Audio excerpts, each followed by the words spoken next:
Привіт, я Андрій Герасимов. Сьогоднішня тема – розбір помилок вправи ривки від тями назад з поворотом корпусу.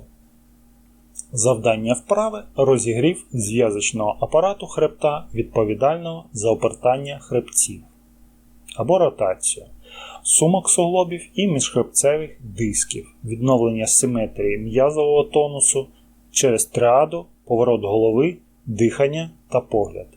Розігрів спірального та заднього функціонального м'язово-зв'язочних ланцюгів корпусу та шиї.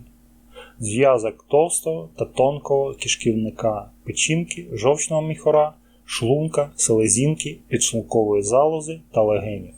Вправа коригує, вправляє підвивихи хребців. Обертання впопереку становить всього по 5 градусів кожну сторону, по 1 градусу на кожен міжхребцевий проміжок. І не за рахунок суглобів, а за рахунок скручування міжхребцевого диску. Диск вичавлюється як губка та повертається в первинний стан.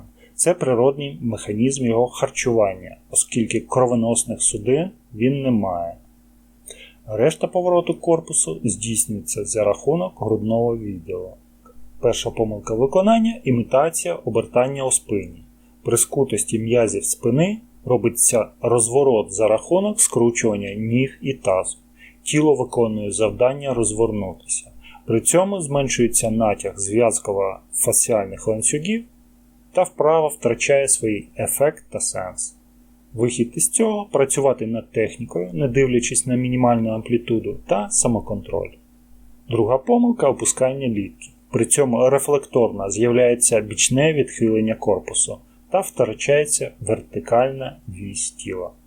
Вихід із цього – підіймати вище лікті. Третя помилка – вільний напрям погляду. Тонус м'язів шиї зав'язаний на роботу окорухових м'язів. Вихід із цього – тіло потрібно рухати вслід за поглядом. Подивився, розвернувся. Погляд горизонтальний. Четверта помилка – надмірне напруження м'язів корпусу та шиї. Це обмежує амплітуду рухів у хребті. Вихід із цього – потрібно нижню частину тіла тримати в натяжінні або напрузі. Верхня розслаблена. Натяжіння маківки обов'язково. П'ята помилка – відсутній підворот тазу, поперек з прогином. Маківка не тягнеться вгору.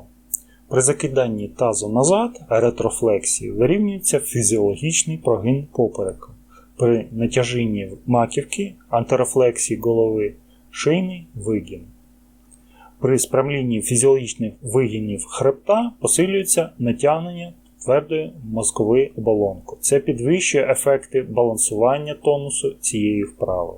Вихід із цього – це а вже ж дотримуватися техніки. Кожна вправа має десятки нюансів. Шоста помилка – випнуто живіт. При поганому тонусі м'язів живота внутрішні органи опускаються.